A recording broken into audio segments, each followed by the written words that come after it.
third parent, and influenced me in so many ways throughout my life, and continues to. And when I was younger, I couldn't really engage with his poetry. I don't think I was really allowed to, actually. Some of it was a bit racy. But I remember him reading from this book in Stepney Green, and it was very recent. And this is Full Moon Rising.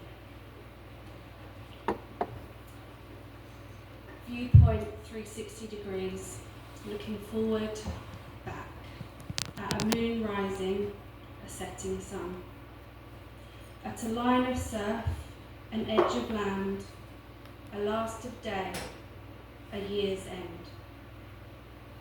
Other times past to strain my eyes to the endless horizons of empty sands, sometimes with two, sometimes with one time with five, this time alone.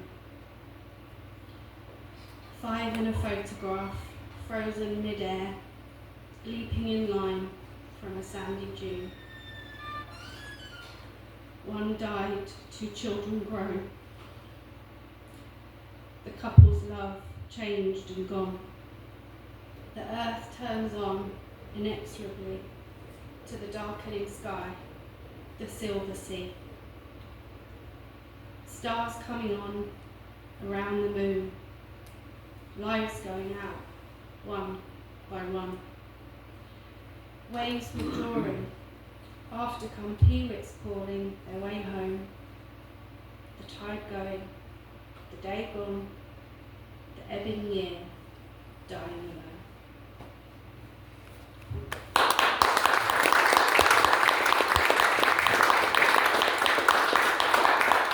My mum, who I call my fairy godfather, Sean Taylor.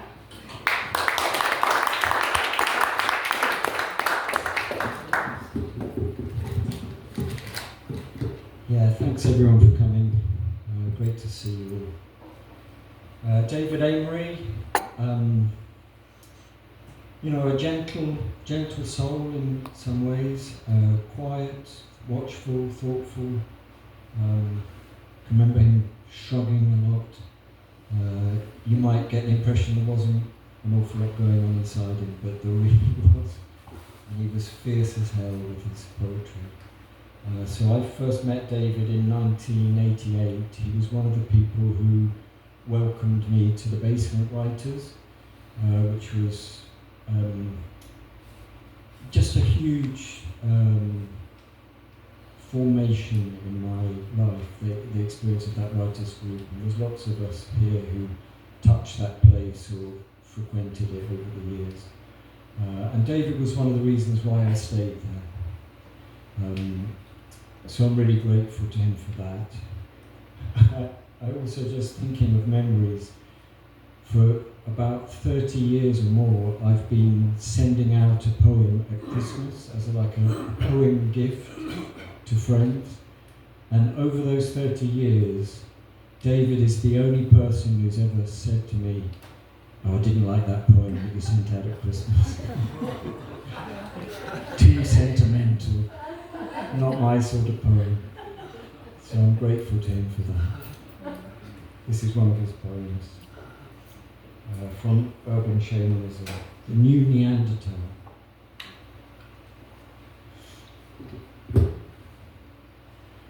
Born with the boom of the Anthropocene era and dead by the bust of the digital dark age, my life was a layer of 1 millimeter crushed plastic in the sedimentary strata of geological time, a sliver of light between the black eons, the pre-technological and the post-Neanderthal and the new Neanderthal. Archaeologists of the future will find my bones carelessly arranged in a shallow grave with ritual marks, hashtags, incised inside each eye socket. Finger bones fused round a sleekly polished handheld device of chiselled design, skull self-trepanned. And all around me, remnants of a world 1 million years obsolete, my crystal screen degraded to a crust of compacted sand and barely decipherable in that clay bed. Icons of my life, Flickr and Instagram scraped out with the tip of my old selfie stick. But over my remains will rise again aurochs and ox, bison and deer of the new Neanderthal, painted afresh in ochre and hematite on the cave wall, dancing anew in the flickering fire, living, breathing images of the world. That's David Amery.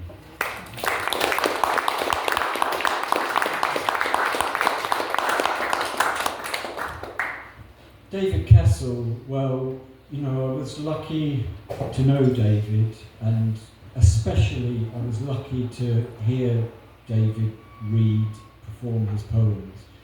And my memory of the way he read was that he read as if his life depended on it. And you know, possibly it did depend on it. It was absolutely unforgettable, and I'm not sure I know any other poet who read with such a, I don't know, I don't even have the word for it, just a lot of guts in his reading. So I'm going to read a favourite poem that I love to hear him read. It's For Zoe. And this is David Kessel, For Zoe.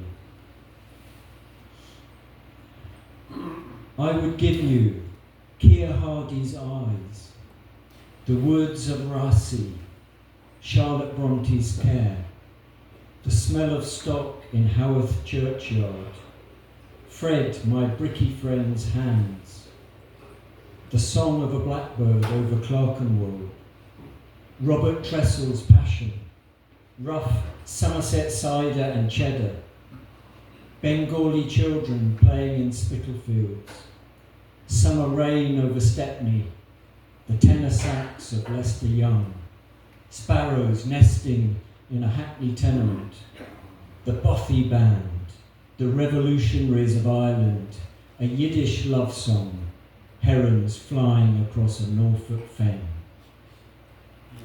That's David Kessel.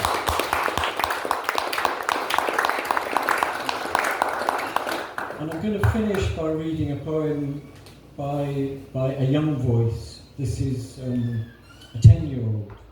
So that beautiful, beautiful poem for Zoe, I've used in the teaching I've done over decades in schools, and very often ask children of all different ages to have a go at writing a poem for someone that they love, and using all the magic of poetry and the freedom of poetry, imagining what they would give to someone that they love.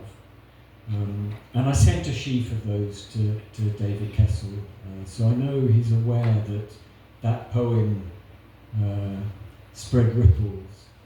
And I wanted that, you know, there's a lot of us old folks here, and I wanted them to be, there to be a young voice here, because, you know, David Amery loved the American poets, Emily Dickinson, the Beat poets, and they sang out in his writing, and through his writing they continue to sing out, and David Amery's voice sings out.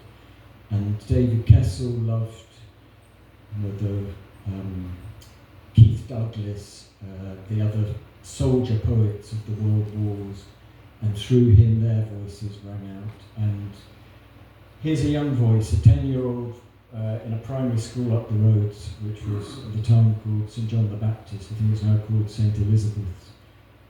writing a poem influenced by David Kessel. So he wrote this for his grandmother, and it's called I Would Give, and his name is Warren Devine. I would give you the valleys and mountains of Wales. I would give you the sound of the sea in the Caribbean. I would give you the taste of 1,000 fruits. I would give you the wings of a bird so you can fly free.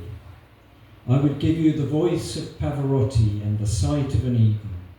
I would give you the fields of Ireland.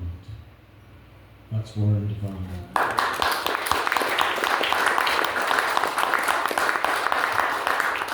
So thanks again, everyone, and I'm going to hand over to Barney, who was David's stepson, and I know they loved each other.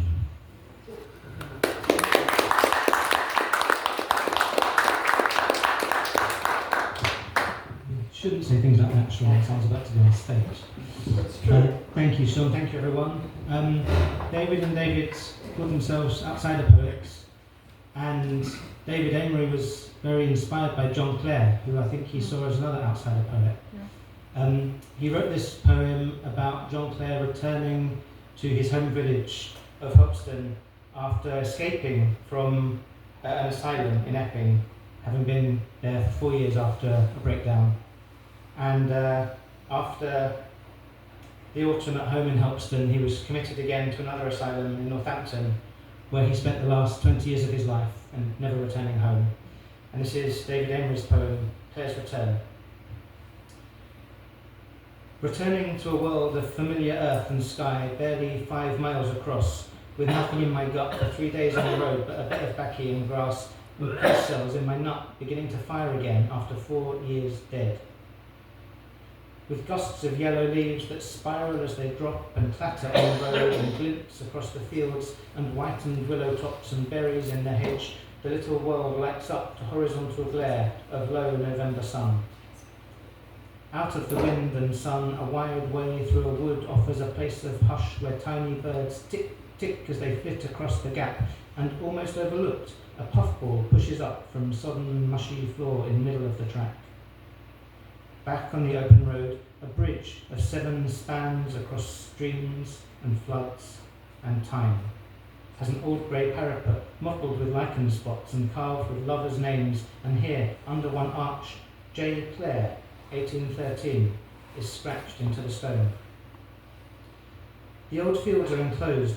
The patchwork of the past with multifarious plots is churned up by the plough, a single shade of brown as far as I can see, yet poppy yarrowdock, toadflax and yellowwort still flower in the verge.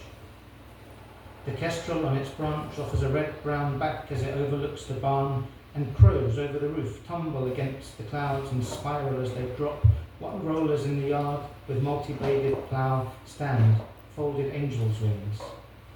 Then, suddenly, it was gone, this final day of sun before the endless dark, a glimmer of the world to carry in my head the 50 miles from home and bury in my heart, that it might still endure the 20 years of death.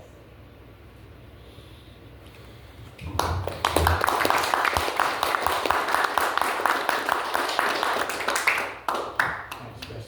I'm now going to read another of David Amery's poems called First Heart's Place. This is at the request of David's family, his mum.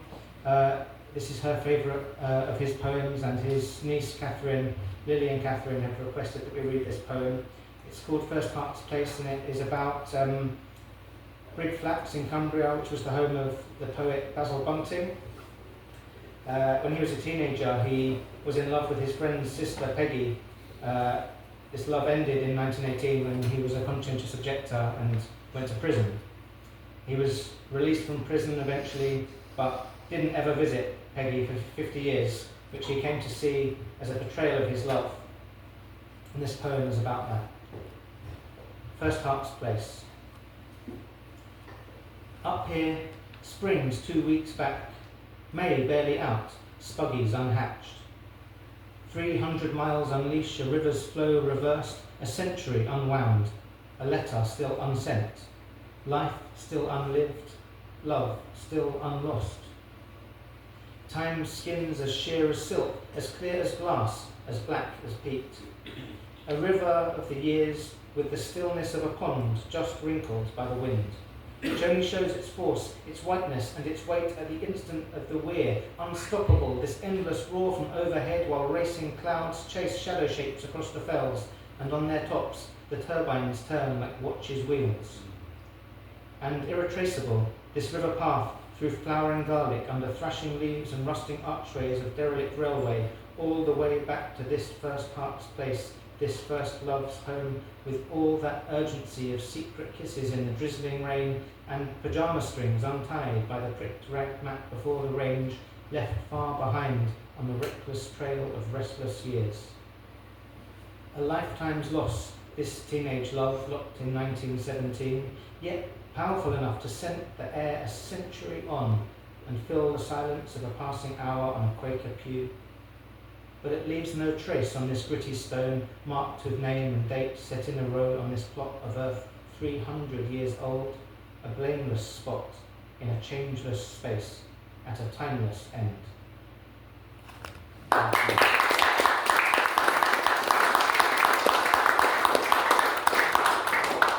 now I welcome Chris Gutkind, who's going to, I think, talk about and read from both dates. Excellent.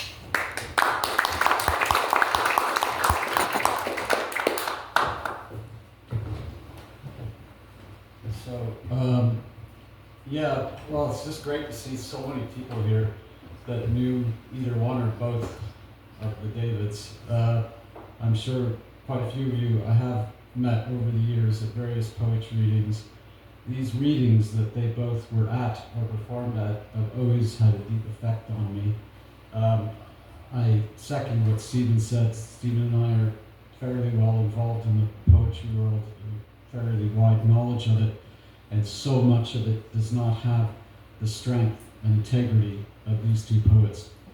And the very interesting poetry, the poetics of it as well.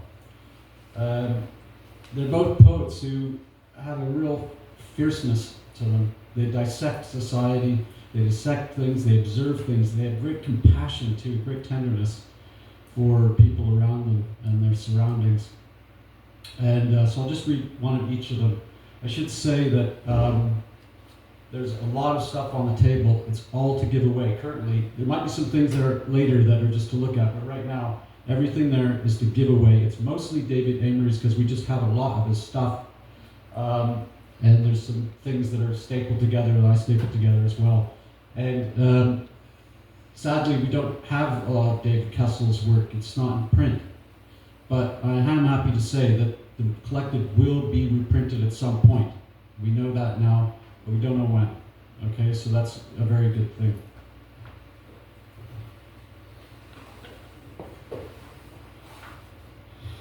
Just to say, the books I have of David Kessel, because they're not there, he gave me this in the late 80s or early 90s. It was his first, I think, book called The Ivy. It's very strong. A lot of it is replicated in this great collected, sadly out of print, but it hopes to be in print again. Some of you will have been at this wonderful event some years ago for David Kessel, which has his poems in, and Stephen, I believe, Sean, I think you're possibly in here? No? Okay. And a bunch of people, some of which are in this room, I believe. And it's a great collection. I don't know if there's any more of these. I don't know where they are.